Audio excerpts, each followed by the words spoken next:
번갈아 마침 묵상에 오신 성도님들 환영하고 축복합니다. 오늘도 하나님의 풍성한 은혜가 넘치시기를 주의 이름으로 축복합니다. 오늘 말씀은 마가복음 15장 40절에서 47절 말씀입니다. 멀리서 바라보는 여자들도 있었는데 그 중에 막달라 마리아와 또 작은 야고보와 요새의 어머니 마리아와 또 살로메가 있었으니 이들은 예수께서 갈릴리에 계실 때에 따르며 섬기던 자들이요 또 이 외에 예수와 함께 예루살렘에 올라온 여자들도 많이 있었더라. 이 날은 준비일 곧 안식일 전날이므로 저물었을 때에 아리마대 사람 요셉이 와서 당돌이 빌라도에게 들어가 예수의 시체를 달라 하니 그 사람은 존경받는 공회원이요 하나님의 나라를 기다리는 자라. 빌라도는 예수께서 벌써 죽었을까 하고 이상히 여겨 백부장을 불러 죽은 지가 오래냐 묻고 백부장에게 알아본 후에 요셉에게 시체를 내주는지라. 요셉이 세마포를 사서 예수를 내려다가 그것으로 싸서 바위 속에 판 무덤에 넣어두고 돌을 굴려 무덤문에 놓음에 막달라 마리아와 요새의 어머니 마리아가 예수 둔 곳을 보더라. 자, 오늘 말씀은 예수님이 빌라도의 법정에서 죄의 선고를 받으시고 끌려가신 이후에 죽임을 당하시죠. 그리고 오늘은 숨어있는 두 제자들이 등장하는 모습을 오늘 본문이 우리에게 보여주고 있습니다. 우리는 예수님의 제자라고 말하면 12명의 제자라고 당연히 이야기를 하지만 그들만 제자가 있었던 것은 아닙니다. 그리고 그들보다 오히려 어찌 보면 더 나은 제자들이, 숨은 제자들이 있었다는 것을 오늘 본문이 우리에게 보여줍니다. 오늘은 바로 그들을 함께 살펴보도록 하겠습니다. 오늘 두 부류의 제자가 본문에 등장합니다. 첫째는 여자들이 등장합니다. 주님께서 십자가에 달려 죽으시고 그 죽음의 비참함을 슬퍼하며 그 주님의 모든 것을 바라보며 따라갔던 여제자들의 이름이 오늘 40절 그리고 41절에서 언급하고 있지요. 이들은 예수님을 끝까지 쫓았던 제자들이라고 우리에게 소개해주고 있습니다.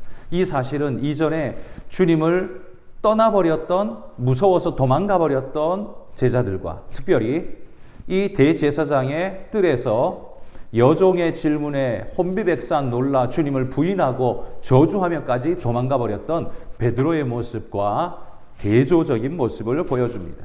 성경은 이 마가를 통해서 이 베드로의 모습과 오늘 등장하는 이 제자들의 모습을 비교하면서 대조적인 모습을 우리에게 비춰주죠. 12명의 제자는 도망갔지만 이 여제자들은 주님을 계속적으로 따랐다라는 사실을 우리에게 보여주고 있습니다. 사실 여자라는 조건은 예수님이 살았던 그 당시 유대 사회에서는 가장 취약한 조건이었습니다. 가장 약자였죠. 증인으로 설 수도 없고 소유물처럼 취급이 되어졌고 인간의 존엄한 어떤 것도 누리지 못했던 가장 어찌 보면 비참한 존재들. 그렇지만 주님은, 그리고 성경은 그들이 주님을 얼마나 충성스럽게 따른 진짜 제자였는가를 보여주고 있습니다. 오직 그들만이 한결같이 주님을 따르고 있었다라는 사실을 오늘 본문이 증거해주고 있다라는 말이죠. 12제자는 사라졌습니다. 주님 곁에 보이지 않습니다. 그러나 지금 이 여제자들은 주님을 계속 따르면서 주님의 죽음과 함께하고 그분의 무덤까지 같이 가고 있는 이 제자들의 모습을 보여주고 있다는 거죠.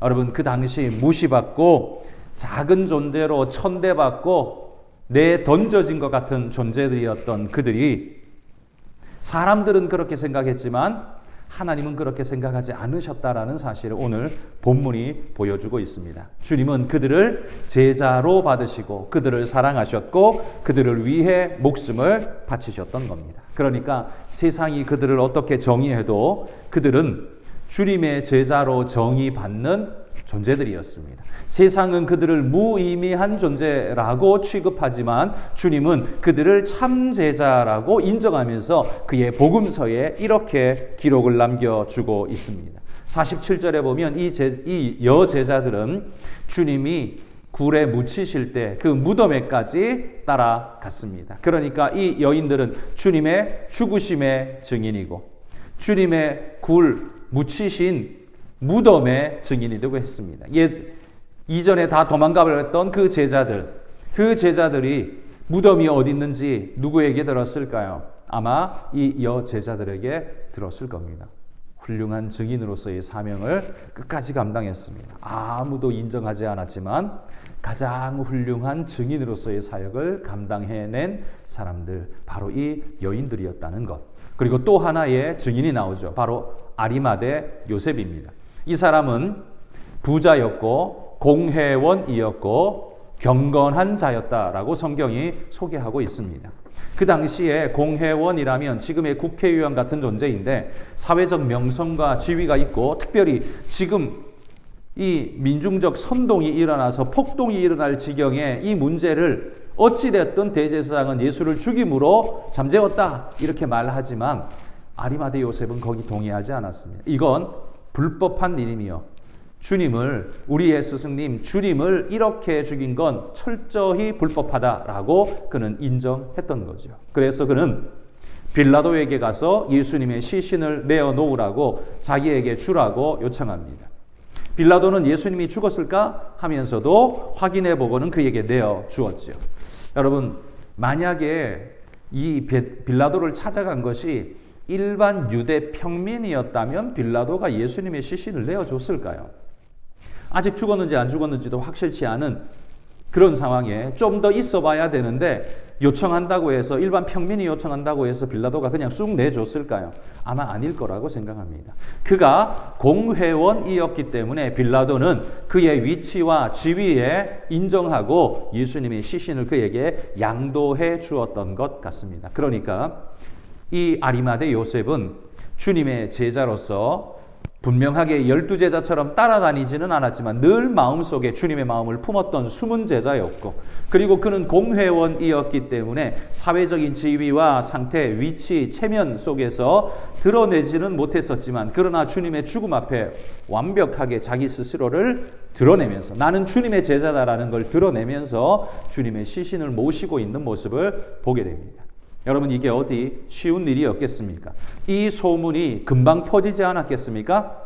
아리마대 요셉 공회원, 그 사람이 감히 대제사장이 판결하고 사형 언도하여 죽인 신성 모독자를 두둔하면서 그의 시신을 매장해 주었다고? 그러면 일파처럼 취급되지 않겠습니까? 그러나 아리마대 요셉은 개의치 않았습니다. 너희들이 그렇게 생각하느냐? 그럼 그렇게 생각해라. 그는 당당하게 내 공의원 직위가 떨어질 것 나는 그런 거 두려워하지 않는다라고 담대하게 그는 그렇게 주님 앞에서 행했다라는 사실이죠. 여러분, 이게 얼마나 위대한 제자의 모습인지 모릅니다. 여러분, 이 아리마대 요셉, 그가 가지고 있었던 지위, 그것이 주님의 시신을 찾아올 수 있는 중요한 동인이 되었다는 사실을 한번 보십시오. 이 또한 우리에게 시사하는 바가 크다라고 생각합니다. 오늘 이 숨은 두 제자들, 이전에는 별로 드러나지 않았지만 주님의 죽으심 앞에서 드러나고 있는 그들의 정체가 명확하게 나타나고 있는 성경이 보여주고 있는 이 제자들, 이 두 제자를 보면서 우리는 몇 가지 이런 도전을 받습니다. 첫째는요, 작고 천한 위치에 내가 있고 사람들이 인정하지 않는 그런 존재의 모습이라 할지라도 실망하지 말라는 겁니다. 하나님이 쓰시고자 하실 때에 아름답게 쓰실 거라라는 사실을 기억하고 주님이 그때를 위해서 나를 여기 세우심이 아닌가 기억하면서 여러분, 비록 오늘이 힘들고 고달플 수 있지만 바로 이 자리에서도 주님의 영광을 위해 내가 쓰일 몫이 있다라는 걸 기억하면서 이 여제자들처럼 주님을 위한 인생을 불태우는 여러분들이 되시기를 소망합니다. 우리의 위치가 어디에 있든, 특별히 무시받고 천시받고 가난하고 힘겨운 낮은 위치에 있다 할지라도 여러분, 주님은 그렇게 생각하지 않습니다. 그리고 우리가 역사할 바로 그 기회의 시간을 주실 것입니다. 그때에 주님의 제자다운 모습을 나타내실 수 있는 그런 믿음의 일꾼들이 되시기를 소망합니다. 또한 아리마대 요셉을 보자면 우리를 하나님이 때로는 높은 자리에 앉히시기도 할 겁니다. 우리 성도들 중에는 사회적 지위와 경제적인 높은 위치에 있는 이들도 있으실 겁니다. 여러분 그 자리에 왜 있을까요? 나의 능력과 실력으로 거기에 있을까? 네, 그럴 수 있을 겁니다. 저는 거기 부인하지 않습니다. 그러나 하나님이 거기에 여러분을 두신 이유는 하나님의 역사를 위한 필요의 때에, 하나님이 부르실 때에 바로 그 자리에서 헌신하라고 하나님이 바로 그 자리에 부르신 줄 믿습니다. 아리마대 요셉은요, 예수님의 말씀을 마음에 새기고 그분을 스승으로 모신 자였지만 주님이 죽으실 때까지는 등장하지 않습니다. 니고데모는 미리 등장했지만 아리마대 요셉은 등장하지 않습니다. 그런데 언제 등장합니까? 예수님이 죽으시고 난 다음에 아리마대 요셉은 등장합니다. 그리고 누구도 하지 못한 그 일을 빌라도 앞에 찾아가서 시신을 받고 그분을 자신의 새 무덤에 모시며 주님을 장사 지냈던 아름다운 역사를 감당한 인물로 성경에 등장하고 있습니다. 여러분, 주님께서 그 자리에 여러분을 두심의 이유는 바로 하나님의 역사의 순간, 바로 그 순간에 여러분의 헌신이 필요하기 때문 아닐까요? 그리고 그 헌신을 통해서 하나님의 위대한 역사를 만들어 가시려고 그 자리를 주심 아닐까요? 그렇다면 여러분 그 자리를 주신 주님을 위해 희생하시고 헌신하시고 충성하실 수 있기를 바랍니다. 아리마대 요셉처럼 그러할 수 있기를 소망합니다. 오늘 이 두 제자를 보면서 우리는 근본적인 한 질문을 떠올리게 됩니다. 누가 진짜 제자인가? 모든 사람들이 인정하는 대제사장의 뜰에서 여종이 말하기를 너도 그 사람과 함께 있었다, 그 도당이다 라고 알아봐 줄 정도의 사람, 그 그룹, 예수님의 이너 그룹 안에 있는 12명에는 비록 속하지 못했지만 사람들이 인정하지도 않고 취급하지도 않는 그런 존재였지만 이 여제자들은, 그리고 숨어 있었던 이 아리마대 요셉은 진짜 제자로서의 모습을 결정적인 순간에 드러내주고 있습니다. 12제자는 결정적인 순간에 다 도망갔지만 이 숨은 제자들은 결정적인 순간에 자신을 나타내고 있다는 겁니다. 여러분 누가 참 제자일까요? 12제자도 주님이 죽으신 이후 부활 이후에 변화되어 성령 받고 놀라운 변화로 진짜 쓰임받는 훌륭한 제자들이 되었지만 우리는 바로 이 숨은 제자들, 잠시 언급되고 지나가지만 이 숨은 제자들의 위대함을 여러분 우리는 잊어버려서 안 되고 우리의 모습이 바로 그들과 같이 하나님이 필요한 때를 위해 숨겨두신 하나님의 귀중한 비밀 무기처럼 여러분 그렇게 쓰임받는 믿음의 존재들이 되시기를 주의 이름으로 축복합니다. 이 시간 우리가 한번 이 말씀을 기억하며 같이 기도했으면 좋겠습니다.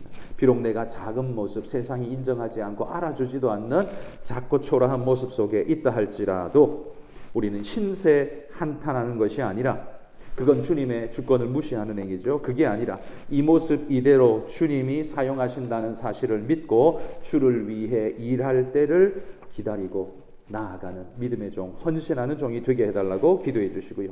또한 나는 참 제자인가를 돌아보면서 직분으로, 이 교회에 내가 몇 년 다녔다는 연수로, 혹은 얼마나 많은 사람이 나를 따른다는 인맥으로 자랑 삼지 않고 주님의 진짜 참된 경건한 제자가 되게 해달라고 기도해 주시고, 또 우리 선교를 위해 기도하실 때 니제르의 손영희 선교사님 위해서 기도해 주십시오.